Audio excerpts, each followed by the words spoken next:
कभी आश्चर्य होता है ये वक्फ बोर्ड है या कोई माफियाओं का बोर्ड है, भू माफियाओं का बोर्ड बन गया है। अरे याद रखना, एक एक इंच लैंड लेंगे और हमने उत्तर प्रदेश वक्फ अधिनियम में संशोधन किया है। पूरी 1369 फसली से लेकर के अब तक की एक एक राजस्व के अभिलेख की जांच करवा रहे हैं और जिसको भी वक्फ के नाम पे कब्जा किया होगा उस एक एक इंच लैंड को लेकर के वापस करेंगे और गरीबों के मकान बनाएंगे, सार्वजनिक संस्थाएं, अस्पताल बनाएंगे, अच्छे शिक्षण संस्थान बनाएंगे। और कुंभ में दावेदारी करने वाले लोग जी अपनी गनीमत देखो, अपनी खाल बचा लें तो गनीमत होगी उनके लिए। वो कहते हैं सवाल मेरा है, वो कहते हैं कि हमारी धार्मिक अधिकार, हमारी धार्मिक अधिकार हमसे कैसे खींची जा सकती? जब इनका बीज नहीं फूटा था हमारी कुंभ की परंपरा उससे पहले से।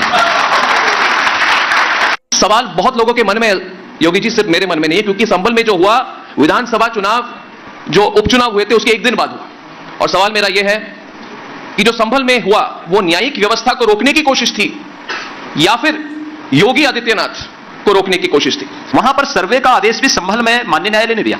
बिल्कुल, केवल सर्वे होना था, बिल्कुल, कोई भी अन्य नहीं। और ऐसा नहीं कि 19 को सर्वे हुआ, 21 को सर्वे हुआ, 24 को सर्वे होने जा रहा था। 24 को जिस तरीके से वहां पर फिर शरारत की गई, जिस तरीके से माहौल खराब किया गया 24 नवंबर को, ये सबके सामने आया। संभल का इस्लामीकरण हुआ, कैसे वहां पर पूरी तरह एक एक चिन्ह नष्ट किए गए, विरासत से, सनातन धर्म की विरासत से जुड़े हुए स्थलों को कैसे नष्ट किया गया, तालाबंद कर दिया गया, कुएं पाट दिए गए, बावड़ियां पाट करके घर बना दिए गए, सब कुछ कर कंक्रीट लगा दी गई। और लगातार वहां दंगे होते थे, कोई सरकारें नहीं बोलती थी। 1947 से लेकर के 2017 के पहले तक 209 हिंदुओं की हत्या हुई। 1976 में 8 हिंदू निर्मम रूप से मारे गए और 1978 में 184 हिंदुओं की सामूहिक हत्या हुई। एक भी दरिंदे के खिलाफ कार्रवाई नहीं हुई, एक को भी कार्रवाई, एक के खिलाफ भी कार्रवाई नहीं हुई। और उसके बाद भी लोग शांति के पैगाम लेकर के घूमते हैं, यानी गरीबों के घर उजाड़ोगे, हिंदू बेटी और हिंदू बहनों की सुरक्षा में सेंध लगाओगे, इस चेहरे को उजागर किया जाना चाहिए। इनका कहना है कि वे पुराने विवाद है, फिर कहते हैं प्लेसेस ऑफ वर्शिप एक्ट है, तो कह रहे पुराने विवादों पर को बंद करके रखो, उनको फिर से खुरेदने की जरूरत नहीं है। तो उनको आप क्या कहेंगे योगी जी? देखिए, पुराना जख्म का उपचार होना बहुत आवश्यक है, नहीं तो कैंसर हो जाता है। उसका समाधान होना बहुत आवश्यक है, क्योंकि उपचार की प्रक्रिया के साथ अन्यथा कितनी भी कीमोथेरेपी और रेडियोथेरेपी आप देते रहेंगे उसका समाधान नहीं होने वाला है। सर्जरी एक बार होगी और उस सर्जरी के लिए हमें तैयार रहना होगा। सर्जरी थोड़ा कितना भी बड़ा क्यों ना हो, अगर एक बार कायदे से सर्जरी हो जाएगी तो नए सिरे से फिर वह आगे बढ़ेगा। और मुझे लगता है कि इस प्रकार के विवादों का समाधान का रास्ता हमें आगे बढ़ाना। अब तक रामलला के दर्शन नहीं कर गए, अभी तक देखिए हमारे नेता हैं जो रामलला के दर्शन करने नहीं गए, ये क्यों नहीं गए? और क्या वो लोग अब कुंभ की सिग्निफिकेंस को समझ पाएंगे? देखिए, हमारे यहां बाध्यकारी नहीं है, यही तो हमारी महानता है। हम बाध्य नहीं करते कि आप दर्शन करें ना करें, आपकी मर्जी है। भाई जो जाएगा पुण्य का भागीदार बनेगा, जो नहीं जाएगा अपने कर्मों की सजा भुगतेगा। जाने दो सबको, उनकी मर्जी पर छोड़ देना चाहिए। और मुझे लगता है इतनी स्वतंत्रता सनातन धर्म ही दे सकता है, दुनिया के अंदर कोई मत और मजहब नहीं दे सकता। मगर वो अब तक रामलला के दर्शन करने क्यों नहीं गए? क्योंकि नैतिक रूप से इतना साहस ही नहीं है। नैतिक रूप से साहस नहीं है, एकदम नहीं है। इन्होंने अयोध्या के साथ क्या व्यवहार किया था? अयोध्या को विकास से वंचित किया जी, अयोध्या को उसके अधिकार से वंचित किया, अयोध्या को उसकी विरासत से वंचित किया।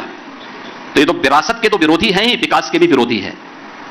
जिन्होंने अयोध्या के वासियों के साथ सौतेला व्यवहार किया है उनको नैतिक रूप से अयोध्या जाने का कोई अधिकार नहीं। जो नैतिक रूप से परिपक्व होगा वही अयोध्या जा पाएगा। योगी जी, सीधा सवाल है कि क्या महाकुंभ, इस बार का महाकुंभ राष्ट्रवाद के साथ हिंदू एकता और सनातन को शिखर पे ले जाने का एक बहुत बड़ा अवसर है? देखिए, सनातन तो हमेशा शिखर पर ही रहा है, इसलिए सनातन है। याद रखना, मैंने एक बार कहा था कि बटेंगे तो कटेंगे जी, ऐसे ही नहीं कहा था। इतिहास इस बात का गवाह है। एक हैं तो सेफ हैं। प्रधानमंत्री जी ने भी बार बार इस बारे में कहा, अगर एक हैं तो सेफ है। 2017 के पहले यही उत्तर प्रदेश था जहां पे प्लान होता था, किराना से, कांधला से, संभल से, और आज फिर से प्लान अब अपराधी और माफिया कर रहे हैं, वे देशद्रोही तत्व कर रहे हैं। आज यहां का नागरिक प्लान नहीं करता है। दुनिया वालों, अगर आपको तुम्हें देखना है तो आओ कुंभ में देखो, कहां जातिवाद है, कहां क्षेत्रवाद है, कहां मत और मजहब का भेदभाव है। केवल और केवल विदेशी जूठन खाने वाले लोग हमें बदनाम करने का काम करते हैं। और याद रखना, जब तक हम लोग इन लोगों के बहकावे में आते रहेंगे, तब तक राष्ट्रीय एकता को ऐसी चोट पहुंचती रहेगी जो अतीत में पहुंची है। योगी जी देखिए, आपने बटेंगे और कटेंगे की बात कही, और आपने कहा बटेंगे तो कटेंगे और एक रहेंगे तो नेक रहेंगे, और लोग इसी बात के लिए आपको बहुत पसंद करते हैं, आपको सपोर्ट करते हैं कि आप डायरेक्टली बात करते हैं, आपको इधर उधर की बात नहीं करते। अब अखिलेश जी कहते हैं कि ये लैब में तैयार किया गया एक नारा है। कांग्रेस कहती है कि ये देश बांटने की चाल है। सवाल लोगों के मन में यह भी है योगी जी कि ये समागम होगा, एकता होगी, क्या महाकुंभ के बाद में एकता रहेगी? क्योंकि जिस तरह से राहुल गांधी, अखिलेश यादव, तेजस्वी यादव जाति जाति जाति जाति जाति जाति जनगणना की बात करते हैं, सिर्फ जाति की पॉलिटिक्स करते हैं, क्या 100 करोड़ हिंदुओं की एकता महाकुंभ से एक तरह से फिर से जागृत होगी? क्या उसको और बल मिलेगा और रहेगा उसके बाद? देव और दानव, सुर और असुर, ये हमेशा से इस धरती पर रहे हैं और सबको रहना चाहिए। जोड़ने वाले लोग ये मानव परंपरा में हैं, तोड़ने वाले लोग दानव परंपरा को मानने वाले लोग हैं, उनके अनुयायी हैं। एक्सपोज हो चुके हैं लोग, इनको इससे ज्यादा नंगा करने की आवश्यकता नहीं है। क्योंकि हमें तो कभी कभी डर लगता है कि कहीं इससे ज्यादा इनको और एक्सपोज करें तो कहां ये मुंह दिखाने लायक बचेंगे।